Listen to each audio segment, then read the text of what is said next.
So how do you deal with Trump supporters in your family? Check out this conversation. Share it with your friends. Leave your comments, ding the bell, and please subscribe to our channel. So anyhow, Mike in Hope Sound, Florida. Hey, Mike, thanks for listening to SiriusXM. What's up? Tom, thanks so much, and I like the question. I consider myself an expert on the Trump supporter because I have friends and family.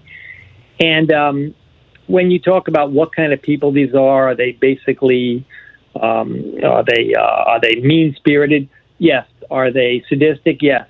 You can make a list, but I could say, sadism, fascism, Christian terrorism, homophobes. You could probably pin every one of them to one or more of these. And even the ones who don't match this, my bottom line is these people will vote for those traits. Now, that they may or may not think they're good people. They definitely think they're good people, but let me tell you something. They are not. Now, you're talking about friends and family here, Mike. That's right. And I have a brother who I don't speak to anymore. And let me give you an example. The reason I don't speak to him anymore is not because of 2 or 3 years of Trumpism, which he is, but it's because of 20 or 30 years of conspiracy theory mindedness. In other words, the Trumpism didn't surprise me. But after 20 or 30 years dealing with lies and dealing with this kind of mean-spirited nonsense and actually self-loathing because he's hurting himself by supporting this nonsense. If you don't shun these people, if you don't confront them, if you don't walk away from them, what we're going to end up in this country, and I honestly fear this, that we're going to have to make a decision. And I'm talking about truth seekers. We're going to have to actually talk about dividing this country up. And I don't say that in a depressed way or trying to solve this, but we've let them run all over this country. We've let Mitch McConnell steal SCOTUS picks. Once you let them in like that, you better start talking about dividing the country up. No, well, you can't physically divide the country up, Mike. If 10% of the population are deep down inside sadists, and now they have a political expression for it. It used to be they just acted out their sadism in the workplace by snarling at their fellow workers. Well, let me say this. Or being brutal to their spouses. Excuse me. Well, let me say this. You cannot divide the country up. I don't say that realistically.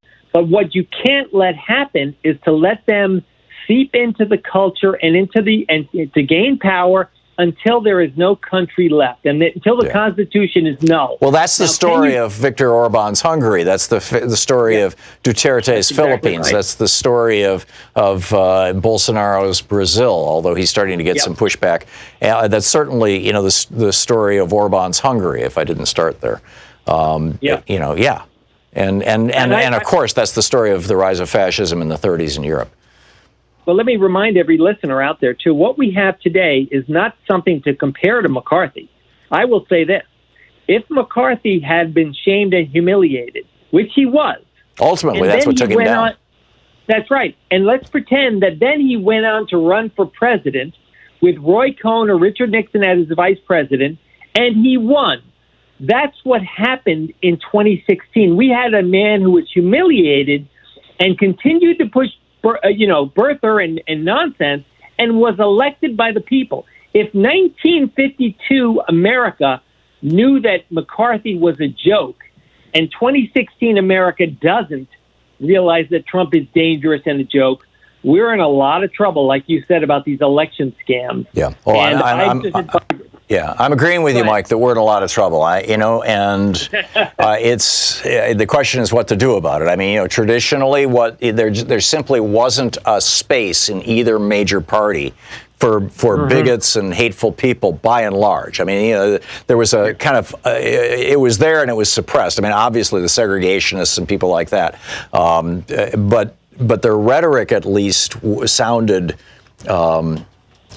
It wasn't like they were celebrating sadism. It was almost like they were, apologizing for it or something like that. It's just, but now it's being celebrated, which means that, young people or people who are just like on the edge, just a little marginally sadistic, they just like to kick their dog. Now suddenly they feel empowered and they've come out fully and they're out on the streets and they're everywhere and it's turned into a movement basically.